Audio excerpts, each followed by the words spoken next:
That's Pikes Peak in the distance there. Today we're headed to Manitou Springs.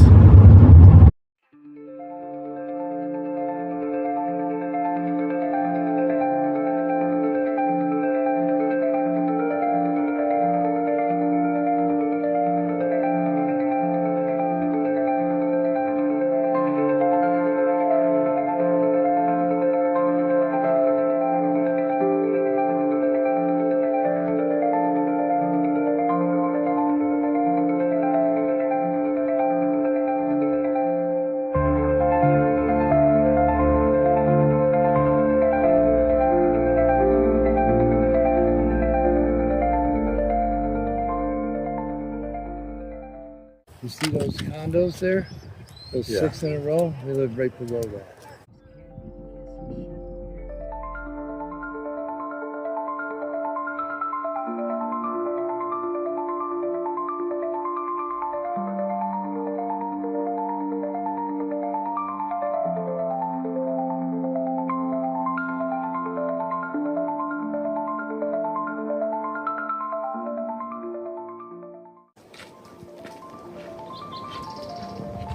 Down there, huh?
Manitou has all kinds of springs, natural springs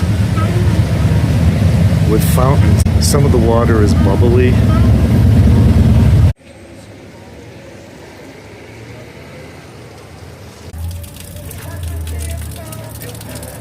This is another one of the natural springs here.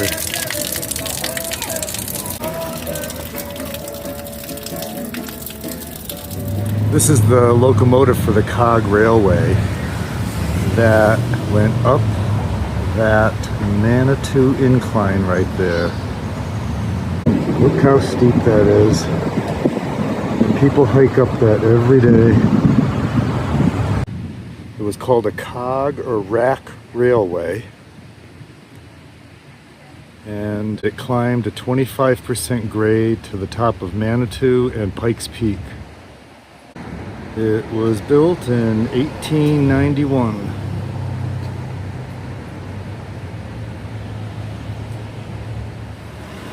This river runs through the middle of Manitou, right downtown. And some of it actually goes under buildings.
It's flowing all the time.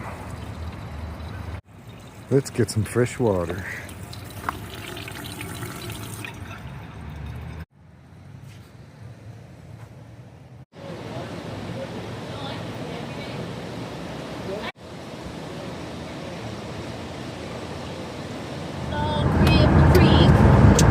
With my Manitou Queen. Yeah, this used to be all dirt, man. Come out here for donkey days.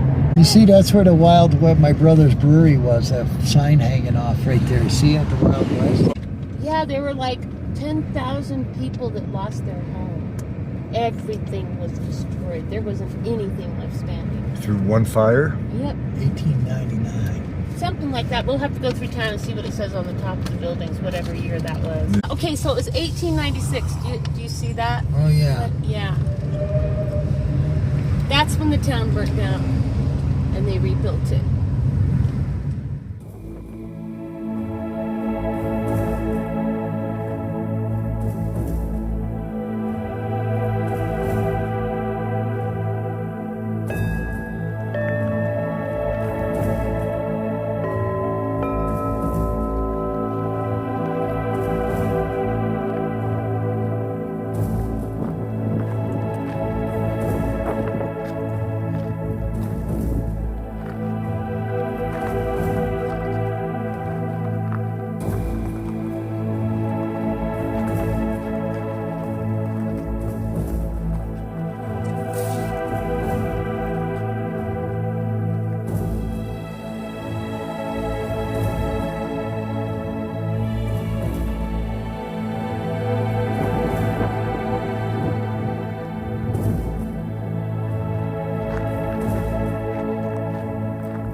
Legend of this real town that was over here, and farmer, his name was Love, okay, and the community was named after him.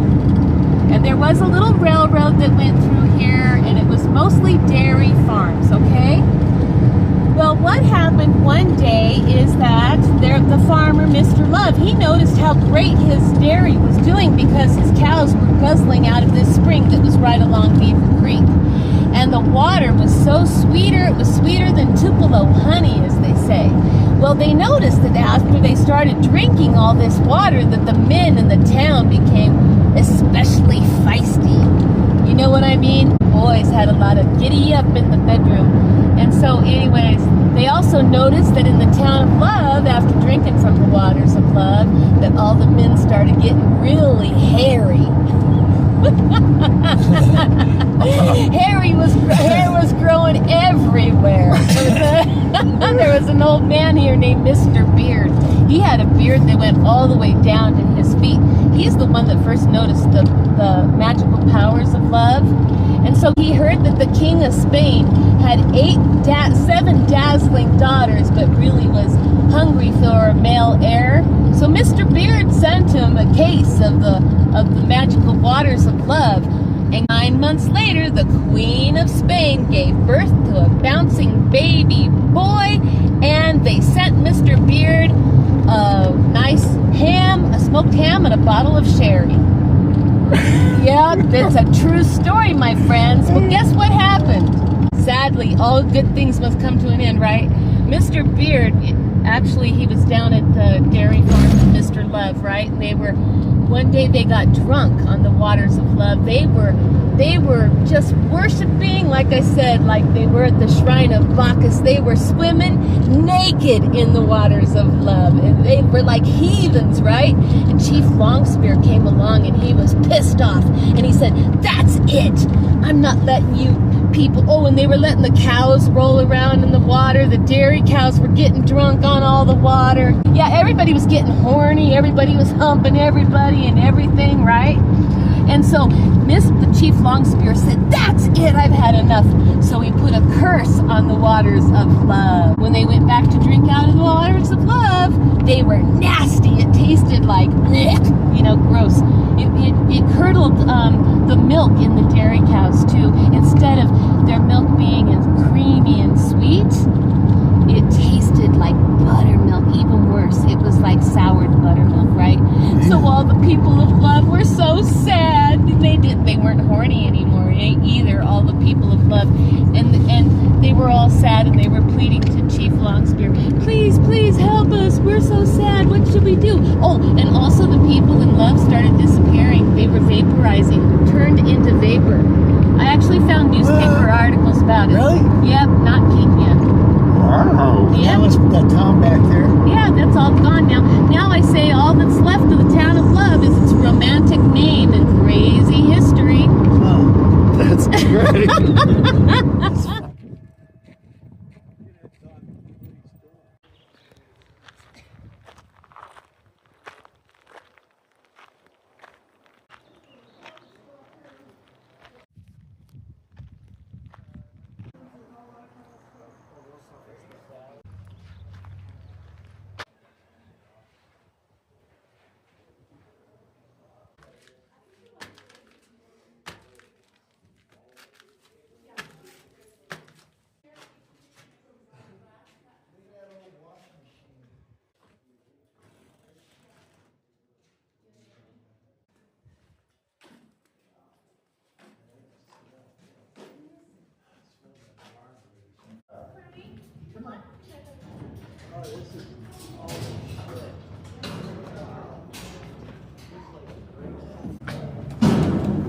Yeah, I'm a little frightened.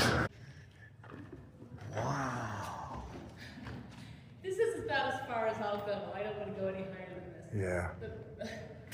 Brian, hop through this staircase right here. W. Sunshine. I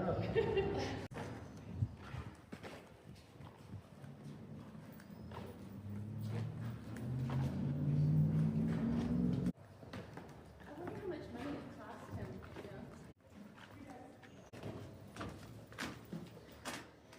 Keep climbing.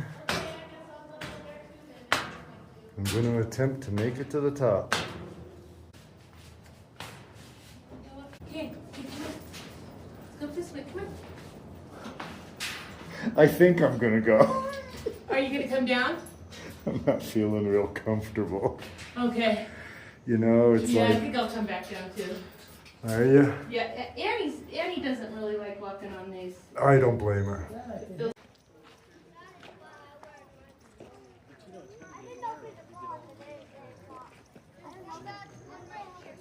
No way.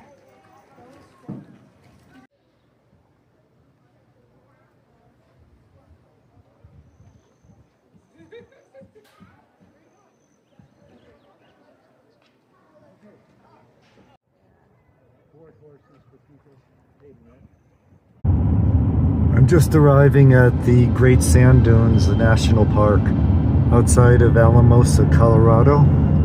There's dispersed camping right outside the park, but it was just a big open field. So I decided to come into the park and check out the campground, see what that's like, or if there's even any open spaces.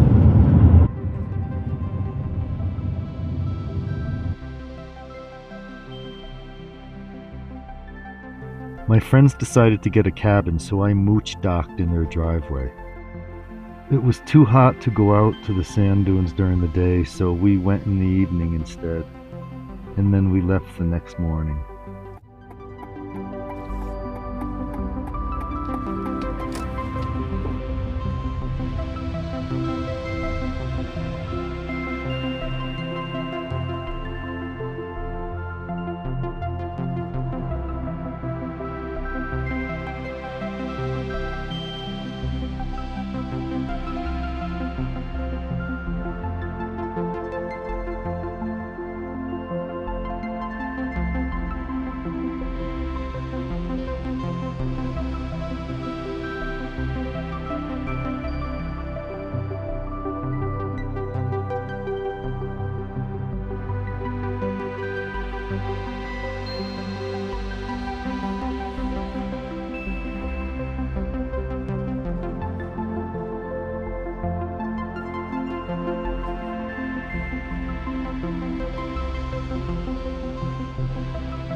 I'm back in Creede, Colorado area.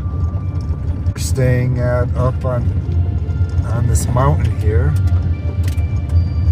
It's a pretty windy one-lane dirt road along the edge of a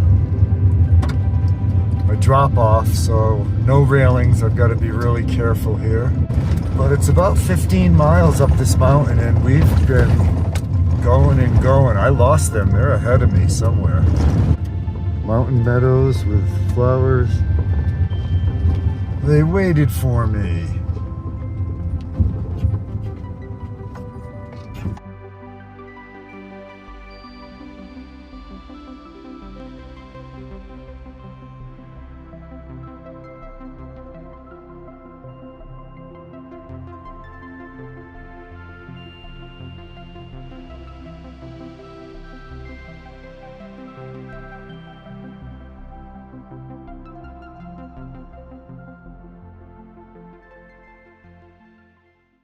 Okay, we're technically lost. We can't find the road, so we just talked to some people from around here, and they said that we may have gone a mile too far. So the last place where we turned around, which was an offshoot road, we're thinking that was Route 380.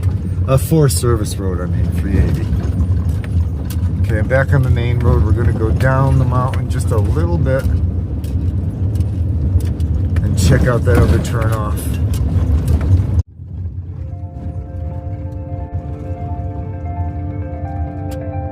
It's a pretty drive, I have to say that. Even though we've spent over an hour now trying to find this cabin up on this mountain. We're about at 2 miles now, so the cabin should be anywhere around here. I bet you that's the cabins down there. Looks like they're pulling in. Yeah, I think that's the cabin. It's got an outhouse, as you can see. It's rustic.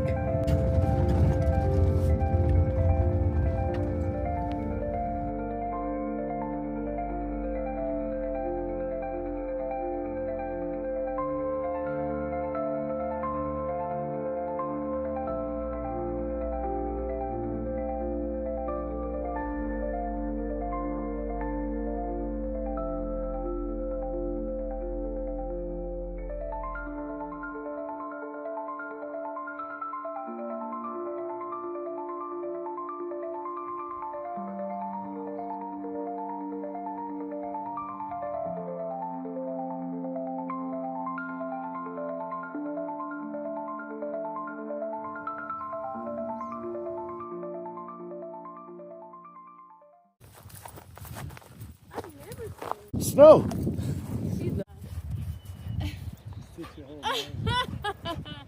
You're so funny, Annie.